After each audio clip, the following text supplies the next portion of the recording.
In a small, sleepy town surrounded by gentle hills and lush greenery, there lived a young boy named Ethan. He was just 12 years old, but his heart carried the weight of a loss that most adults would find hard to bear. 2 years ago, his mother had passed away after a sudden illness, leaving behind an emptiness in their home that no one could fill. Though life went on for everyone else, Ethan couldn't bring himself to let go. To him, his mother wasn't truly gone. She was still with him, alive in every memory, every whispered word, and every moment he spent thinking about her. Every weekend, rain or shine, Ethan made his way to the local cemetery where his mother was laid to rest. It was a peaceful place, far from the noise of the town, with rows of headstones standing like silent guardians over those who slept beneath them. Ethan always brought something special with him, a bouquet of fresh flowers, a shiny pebble he found by the river, or sometimes even a little drawing he had made during the week. Sitting beside her grave, he would talk as if she were sitting right next to him, listening intently to everything he said. "Hey, Mom," he'd start softly, brushing some dirt off the smooth surface of the headstone. "I got an A on my math test this week. You'd be proud of me. Dad helped me study, but I think you were helping too, weren't you?" He paused, his fingers tracing the engraved letters of her name.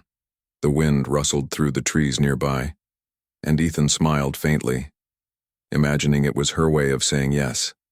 Sometimes, Ethan shared silly stories about school, like how his best friend tripped over his own shoelaces during gym class, or how the cafeteria served pizza again even though everyone complained about it last time. Other times he opened up about deeper things, the loneliness he felt when he saw other kids walking home with their moms, or the ache in his chest whenever he thought about all the birthdays and holidays they wouldn't get to celebrate together anymore.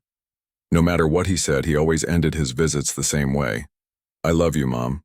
I'll see you soon." Back at home, Ethan kept another ritual that puzzled many people, including his father. Every night before bed, he picked up the old flip phone his mother used to carry. It was a simple device, outdated compared to the sleek smartphones everyone else had these days, but it held immense value to Ethan. Carefully, he dialed her number, which was saved under Mom in the contacts list. Of course, the call never connected. It went straight to voicemail, but that didn't stop him. When the familiar beep sounded, Ethan began speaking. "Hi, Mom," he'd say, his voice steady despite the lump forming in his throat. "Today, at school we learned about planets. Did you know Saturn has rings? They're made of ice and rocks, isn't that cool? Oh, and guess what? I tried making pancakes this morning. They didn't turn out great, but Dad said he liked them anyway." He laughed lightly, then added, "I miss you so much. Please come back soon." These messages became a kind of diary for Ethan, filled with snippets of his daily life, his hopes, and his fears. They were private conversations meant only for his mother, yet they gave him comfort in ways nothing else could. For him, it wasn't strange or unusual to talk to someone who couldn't respond. In fact, it felt natural, almost necessary. Talking to her helped keep her memory alive, and it reminded him that she was still a part of his world, even if she wasn't physically present. Not everyone understood Ethan's habits, though. At school, some of his classmates teased him relentlessly. "Why do you keep visiting your mom's grave?" they'd ask mockingly. "She can't hear you, dummy." Others snickered when they heard about his nightly phone calls. "That's creepy," one boy remarked loudly during recess. "You're talking to a dead person."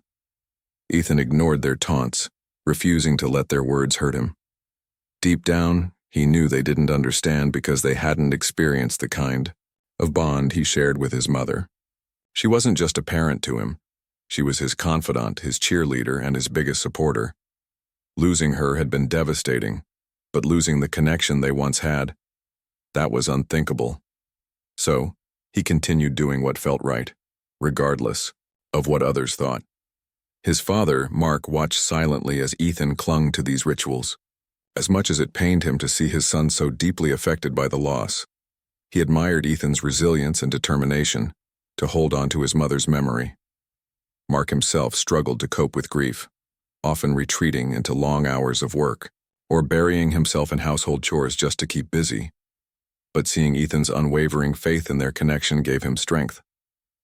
On nights when Ethan called his mother, Mark would sit outside the bedroom door, listening quietly. Sometimes he wished he could join in, but the words always caught in his throat. Despite the challenges, Ethan remained steadfast in his belief that his mother was still with him. Whether it was the warmth of the sun on his face, the sound of birds chirping in the morning, or the comforting hum of her voicemail greeting, he found signs of her everywhere. To him, she wasn't confined to the past. She was a living presence woven into the fabric of his everyday life.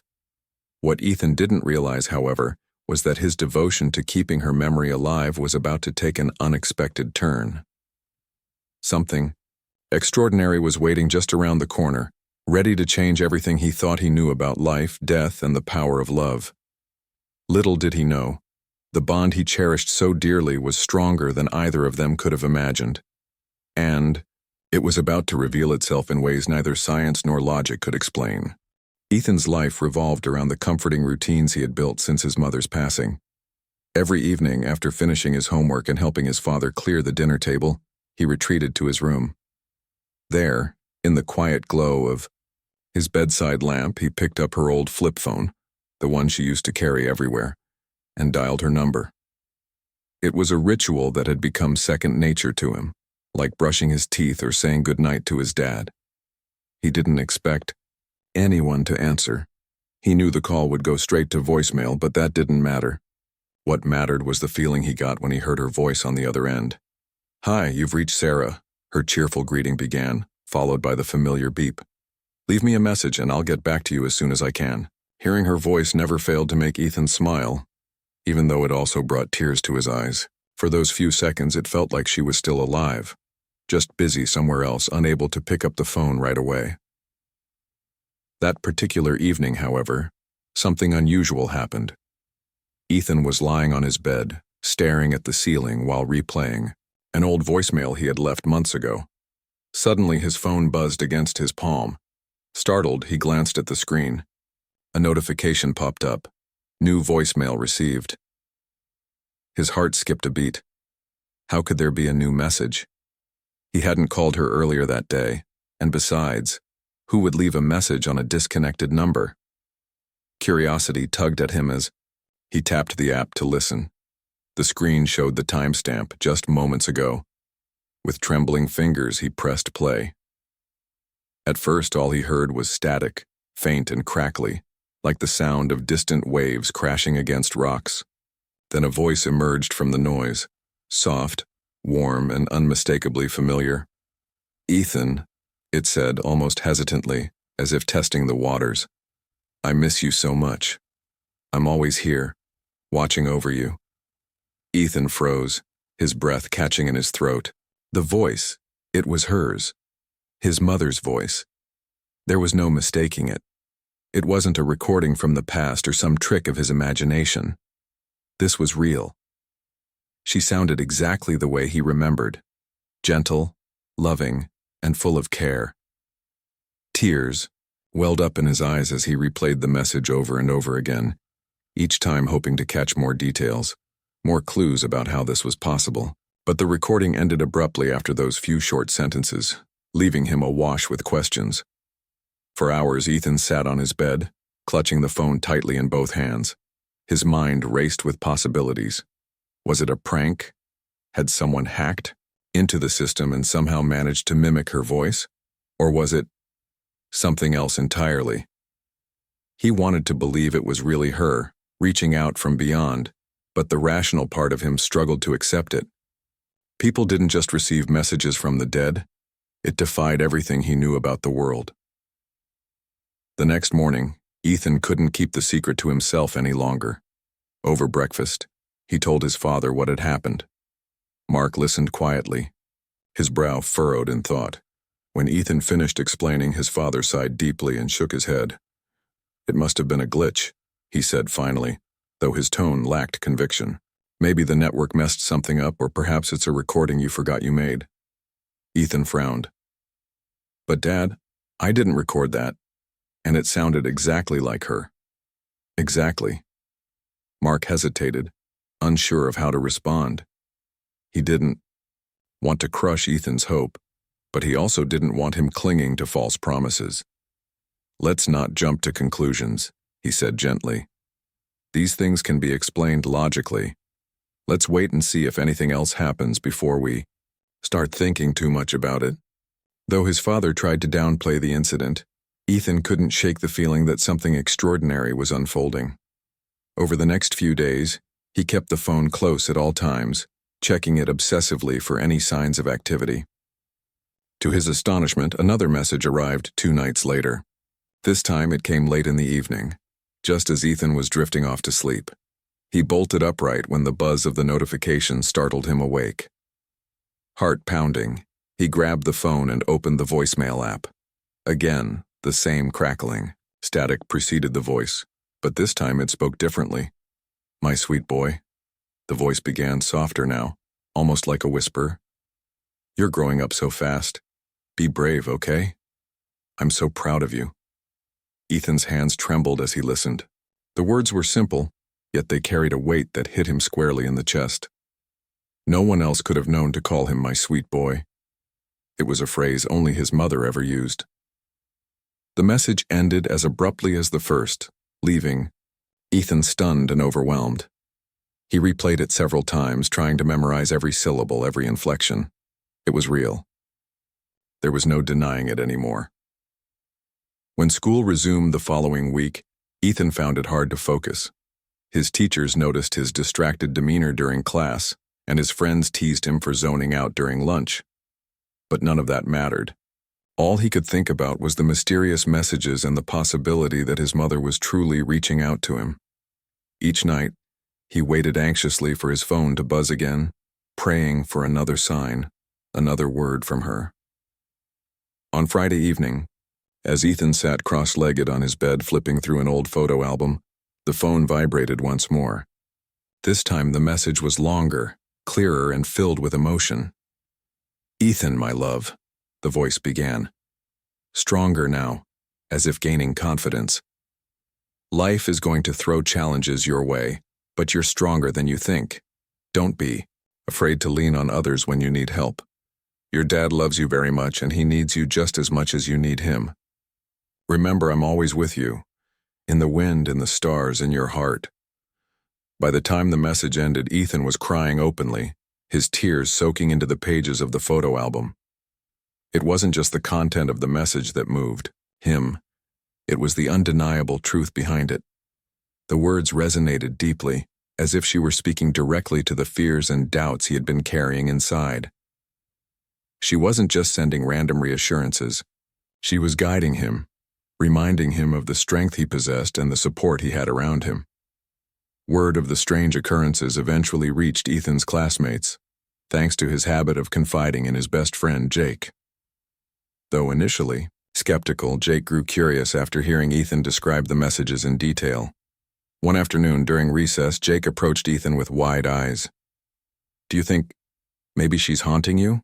he asked hesitantly, half joking but clearly intrigued. Ethan shook his head firmly.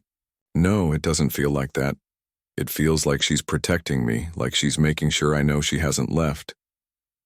As the days turned into weeks, the messages continued arriving sporadically, each one offering guidance, comfort, or simply expressions of love. Some were playful, teasing him about eating too many cookies or staying up late reading comic books. Others were profound, urging him to trust himself and embrace the future without fear. With each new message, Ethan felt closer to his mother than ever before, as if their bond had transcended the boundaries of life and death. What started as a personal mystery soon captured the attention of the entire town. News of the mysterious voicemails spread quickly, drawing whispers and speculation from neighbors and strangers alike. Some dismissed it as a hoax, while others believed it was a miracle. Regardless of what people thought, one thing was certain. Ethan's story had touched something deep within everyone who heard it, a reminder that love, no matter how fleeting in this world, could endure far beyond what anyone imagined. The whispers of Ethan's mysterious voicemails traveled faster than he could have imagined. What started as a deeply personal experience between him and his mother quickly became the talk of the town. Neighbors who barely spoke to each other before now gathered in small clusters outside the grocery store or at the park. debating whether the messages were real or some elaborate hoax. Some dismissed it as a child's overactive imagination, while others leaned into the idea that something supernatural was at play. Despite the growing attention, Ethan remained focused on one thing: staying connected to his mother. Every weekend, without fail, Ethan visited her grave. The cemetery had always been a place of solace for him, but now it felt charged with an energy he couldn't quite explain. The air seemed heavier, the rustling leaves louder and the wind colder against his skin. He didn't mind. It made him feel closer to her. On one particularly foggy afternoon, Ethan arrived carrying a bouquet of yellow daisies, her favorite flowers. As he knelt by the headstone, he traced the engraved letters of her name with his fingertips, just as he always did. "Hi, Mom," he began softly, clutching his phone tightly in his hand. "I got another message last night. It sounded so much like you, exactly like you." His voice cracked slightly, but he pushed through. "I don't know how it's happening, but I'm glad it is. I miss you so much." He paused, waiting for the usual silence that followed his visits. But this time something felt different.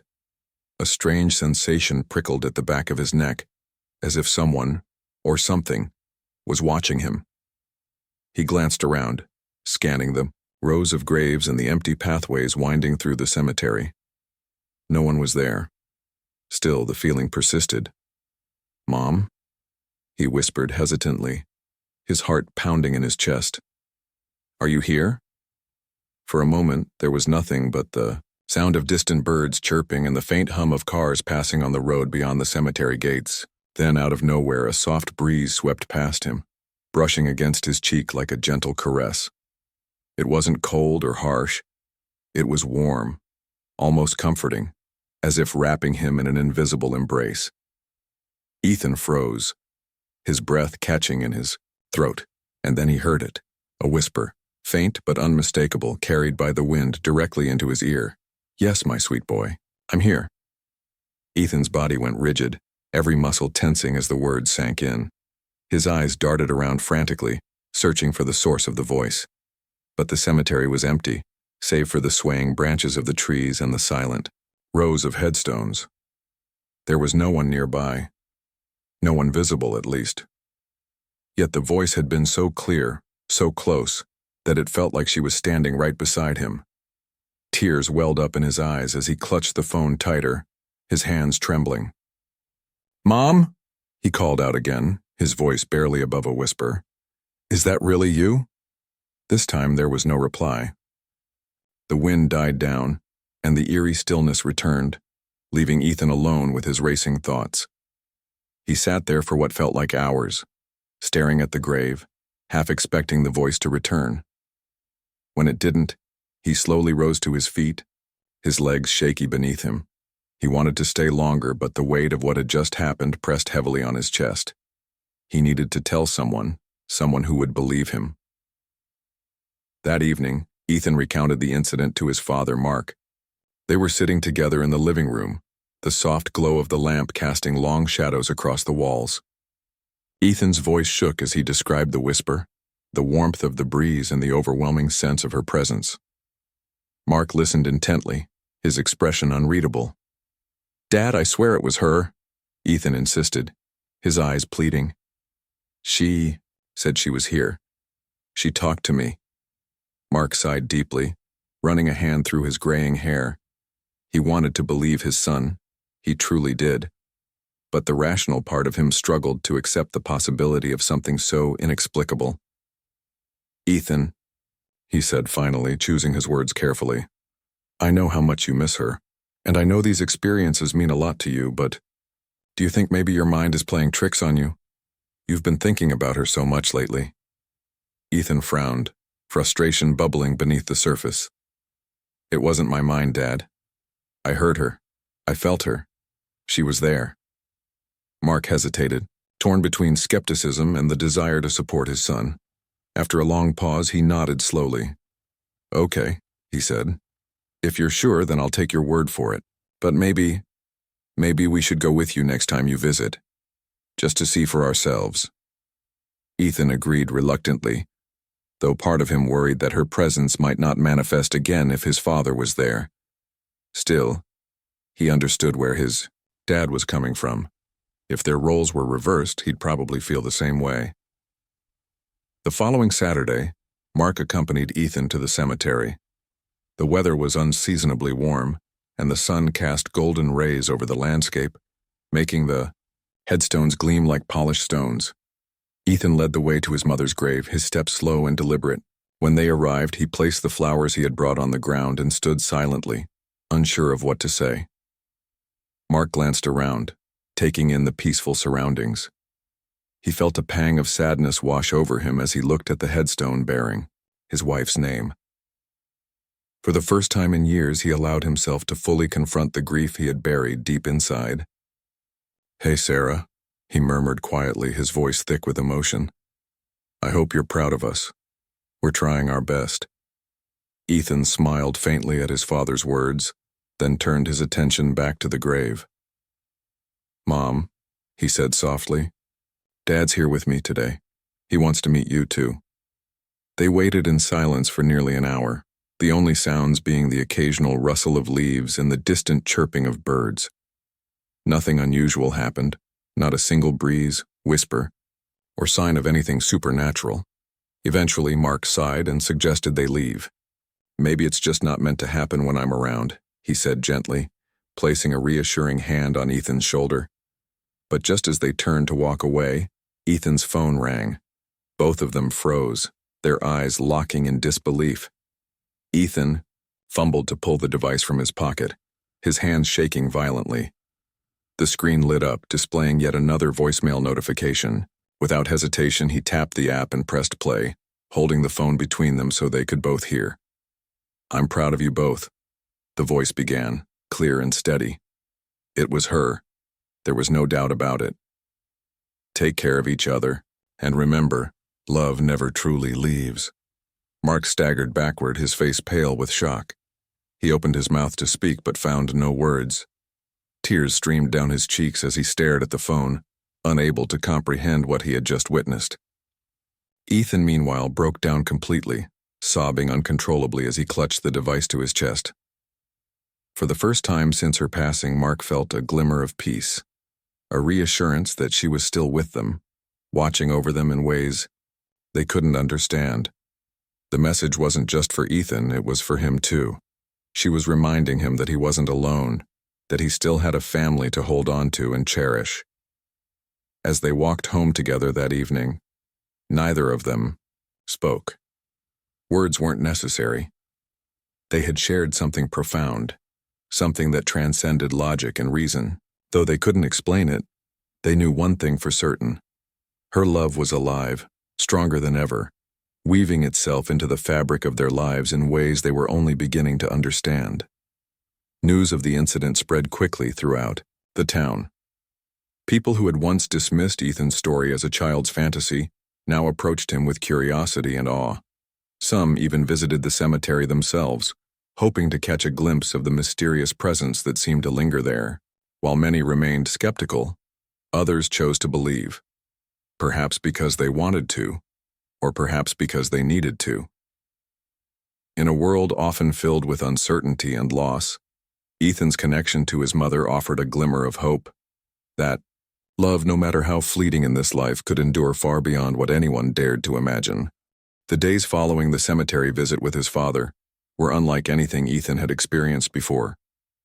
Word of the mysterious voicemail at the gravesite spread like wildfire through the small town, transforming what had once been a private and deeply personal connection into something that captured everyone's attention. People who barely knew the family suddenly wanted to hear Ethan's story firsthand. Some came out of curiosity, eager to witness the phenomenon themselves, while others approached him with sympathy, offering words of comfort or sharing their own stories of loss. The town buzzed with speculation. Was it a miracle? A sign from beyond? Or simply an elaborate hoax? For Ethan, the newfound attention was overwhelming.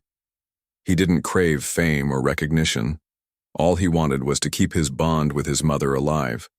But now, strangers knocked on their door, reporters called, asking for interviews, and neighbors whispered behind his back whenever he passed by. Even at school, things changed. The same classmates who used to tease him for talking to his mother's grave now treated him differently, some with awe, others with suspicion. It was as if he had become someone else entirely, a figure caught between two worlds, his father. Mark struggled to navigate this new reality as well.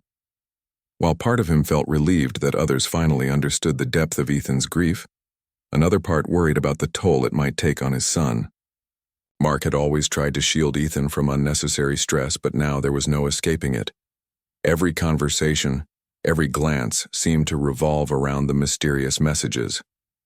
Late at night, when Ethan was asleep, Mark would sit alone in the living room, staring at the old flip phone that had become the center of everything. He couldn't shake the feeling that they were missing something, that there was more to the story than met the eye. One afternoon, while cleaning out the attic in search of old photo albums to show Ethan, Mark stumbled upon a dusty cardboard box tucked away in a corner. Its edges were worn, and the label scrawled across the top read, "Sarah's Things." His heart skipped a beat. He hadn't opened this box since her passing, too afraid of the flood of memories it might bring. But now, driven by a mix of curiosity and desperation for answers, he carefully lifted the lid. Inside, he found a treasure trove of mementos, handwritten letters, faded Polaroid pictures, and a stack of journals tied together with a ribbon. As he sifted through the contents, one item caught his eye, a small envelope addressed to Ethan. Written in Sarah's elegant handwriting were the words, "To my sweet boy, in case I'm not there." Mark's hands trembled as he opened the envelope. Inside was a letter, yellowed with age but still legible. As he read the words, tears blurred his vision. "Dear Ethan, if you're reading this, it means I'm no longer there to tuck you in at night, kiss your forehead, or cheer you on during your soccer games. Please know that leaving you was never something I wanted. It breaks my heart to think of you growing up without me. But even though I won't be physically present, I want you to remember that I'll always be with you, in the wind that brushes against your face, in the stars that light up the night sky, and most importantly, in your heart. I've recorded dozens of voicemails for you before writing this letter. They're stored on my old phone, and I've left instructions for your dad to play them for you gradually as you grow older. Each message is meant to guide you through different stages of life, reminding you that you're never alone. I hope these recordings will help you feel close to me, even when I can't be there to hold your hand. Be brave, my love. You are stronger than you realize, and I am so proud of the person you're becoming. Always remember how much I love you. Forever yours, Mom." Mark sat there for a long time, the letter clutched tightly in his hands. Memories of Sarah flooded his mind, the way she laughed, the way she lit up a room, and the countless hours she spent preparing for the future she feared she wouldn't see. Suddenly, pieces of the puzzle began falling into place. The voicemails Ethan had been receiving, they weren't supernatural messages sent from beyond the grave. They were recordings Sarah herself had made before she passed away, intended to comfort Ethan as he grew up without her. But then a question gnawed at him. How were those messages reaching Ethan now? Sarah had given him specific instructions to play them back over time, but overwhelmed by grief, he had completely forgotten about them. The phone had been turned off, disconnected, and eventually relegated to a drawer where it gathered dust. There was no logical explanation for why the messages were suddenly being delivered years later, seemingly on their own. That evening, Mark sat down with Ethan and shared the discovery. Together, they listened to the instructions Sarah had left in her note, piecing together the truth. Ethan's eyes widened as he realized the significance of what his father was saying. "So, the messages I've been getting," he said slowly, "they're not coming from Mom now? They're recordings she made before she died?" Mark nodded, his expression a mixture of relief and sadness. "Yes, buddy. She made them for you, to help you feel connected to her. But I don't understand how they're playing now. I thought the phone was disconnected." Ethan frowned, thinking hard. "Maybe it doesn't matter how it's happening," he said finally, his voice soft but firm. "What matters is that I heard her, whether it's a recording or something else. It feels like she's still here with me, like she's making sure I know she hasn't forgotten me. Mark reached out and placed a hand on Ethan's shoulder, squeezing gently. "You're right," he said. "We may never fully understand it, but we can be grateful for it. Your mom loved you more than anything, and she did everything she could to make sure you'd always feel that love." Though the revelation answered some questions, it also raised others. If the messages were pre-recorded, how had they appeared so sporadically, often responding directly to events in Ethan's life? And what about the whispers in the cemetery, the warm breeze and the voice that seemed to speak directly to him? Those experiences couldn't be explained by recordings alone. Despite the lingering mysteries, the discovery brought a sense of closure to both Ethan and his father. For Mark, it was a reminder of Sarah's incredible foresight and devotion as a mother.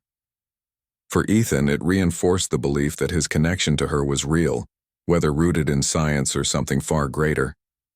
Their bond wasn't broken by death. It had merely transformed, finding new ways to bridge the gap between worlds. As word of the explanation spread through the town, reactions varied. Some people accepted it as a beautiful testament to a mother's love, while others clung to the idea of something supernatural. Regardless of differing opinions, one thing remained clear. Ethan's story had touched the hearts of everyone who heard it. It reminded them that love transcends boundaries, defying even the finality of death. And in a world often filled with uncertainty, that was a truth worth holding on to. For Ethan, life continued much as it had before, but with a renewed sense of purpose. Armed with the knowledge of his mother's thoughtful preparations, he vowed to honor her memory by living fully and embracing the future she had dreamed of for him. The mysterious messages stopped appearing after the discovery, but their impact lingered, shaping the way he viewed the world and his place within it. Though the mystery of the cemetery whispers remained unsolved, Ethan chose to believe they were real. To him, they were proof that love never truly leaves. It simply finds new ways to reach us, guiding us forward even when we least expect it. The discovery of Sarah's pre-recorded voicemails brought a mix of emotions for Ethan and his father. While it provided clarity about the source of the messages, it also raised profound questions they couldn't ignore. If the voicemails were recordings made years ago, how had they resurfaced now? And what about the whispers in the cemetery? The gentle breeze and the unmistakable voice that seemed to respond directly to Ethan's words. These experiences defied logic, leaving both father and son grappling with a blend of awe, wonder, and lingering doubt. Ethan, however, wasn't ready to dismiss the supernatural elements entirely. To him, the timing of the messages felt too deliberate, too meaningful to be mere coincidence.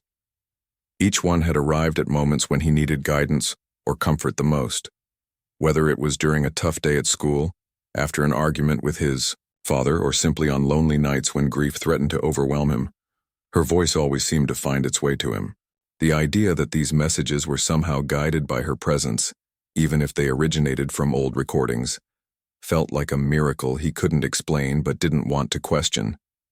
Mark, on the other hand, struggled to reconcile his rational mind with the inexplicable events unfolding around them.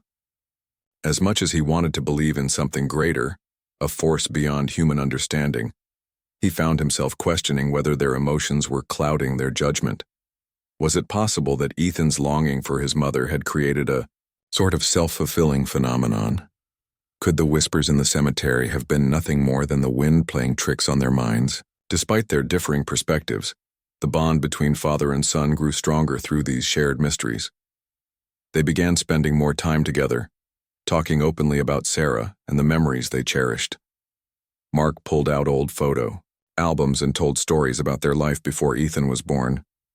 How Sarah had been the glue holding their family together, always finding joy even in the smallest moments. For the first time since her passing, Mark allowed himself to laugh at those memories without feeling guilty for moving forward. One evening, as they sat side by side on the porch watching the sunset, Ethan turned to his father with a thoughtful expression. "Dad," he said softly, "do you think Mom is still here with us, like, really here?" Mark hesitated, choosing his words carefully. "I don't know, buddy," he admitted, "but I do believe she's watching over us in some way. Whether it's through those messages or just in the love we still feel for her, she's part of us. That's never going to change." Ethan nodded, satisfied with the answer. For now. But deep down, he knew he wouldn't stop searching for answers. There was something powerful about the connection he felt with his mother, and he couldn't let go of the hope that it was real, not just a trick of memory or imagination. Meanwhile, the town continued to buzz with excitement over Ethan's story. People who had once dismissed it as a child's fantasy now approached him with curiosity and respect. Some even visited the cemetery themselves, hoping to experience the same sense of wonder that Ethan described. A local pastor gave a sermon about the power of faith and the enduring nature of love, using Ethan's story as an example of how connections transcend death. Others organized small gatherings where families could share their own stories of loss and healing, inspired by the idea that love never truly fades. Though Ethan appreciated the support, the constant attention began to wear on him. He missed the simplicity of his earlier visits to the cemetery, when it had been just him and his thoughts. Now strangers lingered nearby, whispering among themselves or snapping photos of the grave. It felt intrusive, as if they were trying to capture a piece of magic that belonged only to him. One Saturday morning, Ethan decided to visit the cemetery early, before anyone else arrived. The air was crisp, carrying the faint scent of dew-kissed grass. As he walked along the winding path, he noticed something unusual, a single red rose lying atop his mother's headstone. It hadn't been there during his last visit, and he was certain no one else had placed it there. His heart skipped a beat as he knelt beside the grave, picking up the flower and examining it closely. The petals were fresh, untouched by time or weather. "Mom?" he whispered, glancing around nervously. "Was this you?" There was no immediate response, but the familiar sensation of warmth washed over him, as if an invisible hand had brushed against his shoulder. Tears filled his eyes as he clutched the rose tightly, feeling her presence stronger than ever before. In that moment, he didn't need proof or explanations. All he needed was the reassurance that she was still with him, guiding him through life's challenges. When he returned home later that afternoon, he found his father waiting for him on the porch. Mark looked up as Ethan approached, noticing the rose in his hand. "Where did that come from?" he asked curiously. Ethan smiled faintly, sitting down beside him. "It was on Mom's grave," he replied. "I think she left it for me." Mark studied his son's face, seeing the conviction in his eyes. Though he still harbored doubts, he couldn't deny the impact these experiences were having on Ethan. Instead of dismissing them outright, he chose to embrace the possibility that something extraordinary was happening. "Maybe she did," he said finally, his voice soft. "Or maybe it's just another reminder of how much she loved you." Over the next few weeks, Ethan noticed subtle changes in the way people interacted with him. Classmates who had once teased him now treated him with kindness, offering to help with homework or inviting him to join their games at recess. Teachers praised his resilience, encouraging him to write about his experiences for a school project. Even neighbors who rarely spoke to the family began stopping by to check in, bringing casseroles or homemade cookies as gestures of goodwill. At first, Ethan felt uncomfortable with all the attention, unsure of how to navigate this new dynamic. But gradually he realized that sharing his story was helping others cope with their own losses. Parents who had lost children confided in him, thanking him for giving them hope. Widows and widowers expressed gratitude for reminding them that love endures, even in the face of unimaginable pain. Through his openness and vulnerability, Ethan became a beacon of light in a community often weighed down by sorrow. Inspired by the impact his story was having, Ethan decided to take things a step further. With his father's encouragement, he began volunteering at a local hospice center, spending time with patients nearing the end of their lives. At first he was nervous, unsure of what to say or how to act. But as he listened to their stories and shared pieces of his own journey, he discovered a profound sense of purpose. Many of the patients reminded him of his mother, gentle, kind-hearted, individuals who radiated strength despite their circumstances. Being with them helped him feel closer to her, as if she were guiding him toward this path of service. One elderly woman named Mrs. Thompson, who had lost her husband decades ago, took a particular liking to Ethan. She often recounted tales of their life together, her eyes lighting up with fondness. "You remind me so much of him," she told Ethan one afternoon, patting his hand affectionately. "He had your same spirit, always looking for the good in people." Ethereal as it sounded, Ethan couldn't shake the feeling that his mother was orchestrating these encounters, leading him to people who needed comfort just as much as he did. Every smile, every tear shared, reinforced his belief that love has the power to heal, even across lifetimes. As months passed, the mysterious messages ceased altogether, leaving behind only the memories and lessons they had imparted. Though Ethan occasionally picked up the old flip phone, dialing her number out of habit, he accepted that the chapter of receiving new voicemails had closed. What remained was the knowledge that his mother's love was eternal, woven into the fabric of his daily life. For Mark, witnessing his son's transformation was both humbling and inspiring.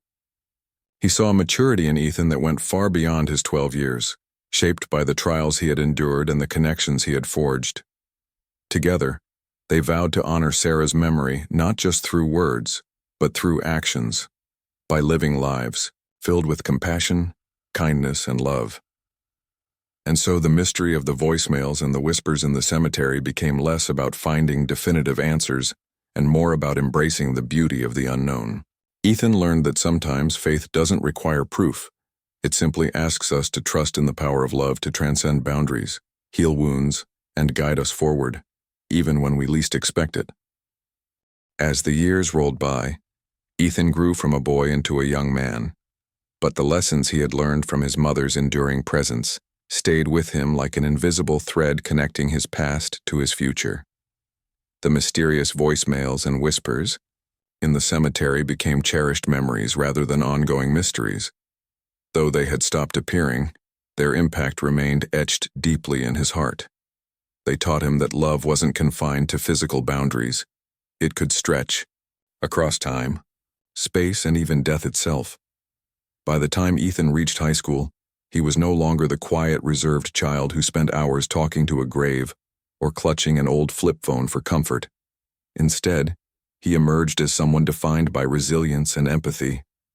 His classmates admired him not just because of his story, but because of the way he carried himself, with kindness, patience, and an unwavering belief in the goodness of others. He often found himself stepping up to support friends going through tough times, offering words of encouragement that reminded them they weren't alone. "You're stronger than you think," he'd say, echoing the very phrases his mother had once spoken to him.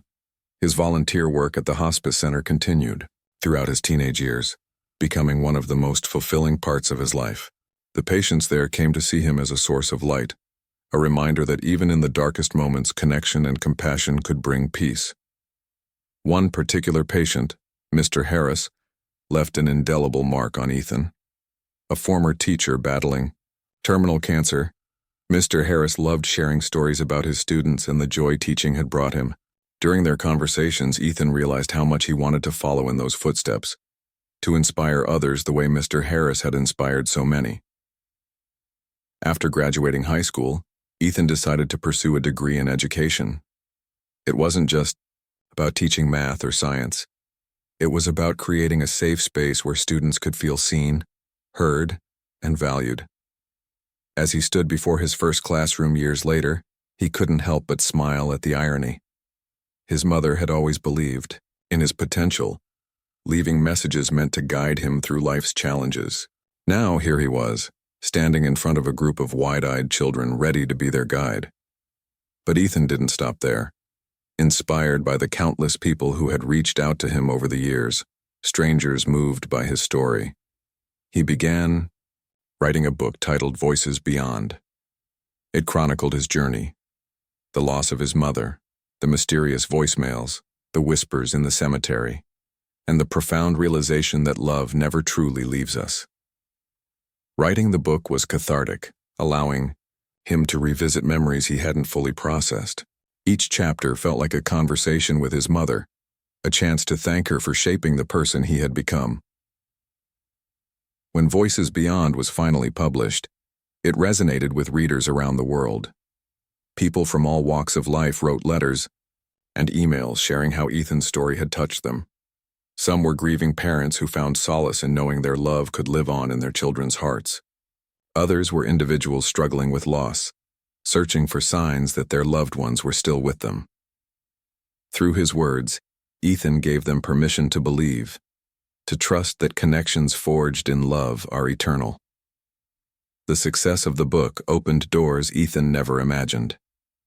He was invited to speak at conferences, schools, and community events, sharing his message of hope and healing. On stage, he often held up the old flip phone, its screen cracked and buttons worn from years of use. "This phone changed my life," he'd tell audiences. "Not because of what it did, but because of what it represented. It reminded me that love doesn't end. It evolves, and sometimes it finds ways to reach us when we need it most." Though fame wasn't something Ethan sought, he embraced it as an opportunity to make a difference. With the proceeds from his book, he established a foundation called Sarah's Light, named after his mother. Its mission was simple yet powerful: to provide resources and support for families coping with loss. The foundation organized workshops, counseling sessions, and community gatherings aimed at fostering healing and connection. It also funded scholarships for students pursuing careers in caregiving fields, ensuring that acts of kindness would ripple outward, touching lives far beyond Ethan's own. Despite his achievements, Ethan remained grounded. He visited his mother's grave regularly, though less frequently now that adulthood demanded more of his time. When he did go, he brought flowers and sat quietly, just as he had as a boy. But instead of feeling sadness, he felt gratitude for her love, her guidance, and the legacy she had unknowingly created. "Thanks, Mom," he'd whisper, placing a hand on the cool stone. "I hope you're proud." Mark, too, found peace in the years that followed. Watching his son grow into such a compassionate and driven individual filled him with pride and a sense of closure. He often joined Ethan on visits to the cemetery, and together they shared stories about Sarah. Sometimes they laughed until tears streamed down their faces. Other times they cried openly, letting grief wash over them without shame. Their bond strengthened with each passing year, proving that love has the power to heal not only between worlds but also within families. One crisp autumn afternoon, as golden leaves swirled around them, Ethan turned to his father with a thoughtful expression. "Do you ever wonder what she'd say if she could see us now?" he asked. Mark smiled, his eyes glistening. "I think she'd say she's proud, and maybe she'd remind us to keep taking care of each other."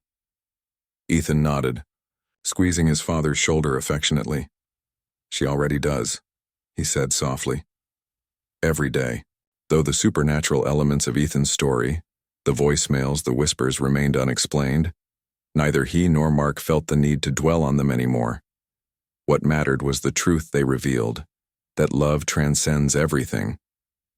Whether it was through pre-recorded messages, a gentle breeze, or simply the memories they carried in their hearts, Sarah's presence continued to shape their lives in profound ways.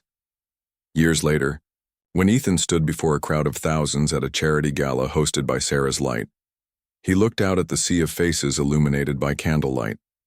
Each person held a story, a loss, a longing for connection. Raising his glass, he offered a toast to love that never fades, to bonds that never break, and to the voices beyond who remind us we're never truly alone. As the audience erupted into applause, Ethan closed his eyes for a moment, imagining his mother smiling down on him. In that fleeting instant, he felt her warmth, her pride, and her endless love. She may have been gone, but she was far from forgotten. Her voice lived on, not just in recordings or whispers, but in every act of kindness, every tear shed, and every heart touched by the story of a boy who refused to let go.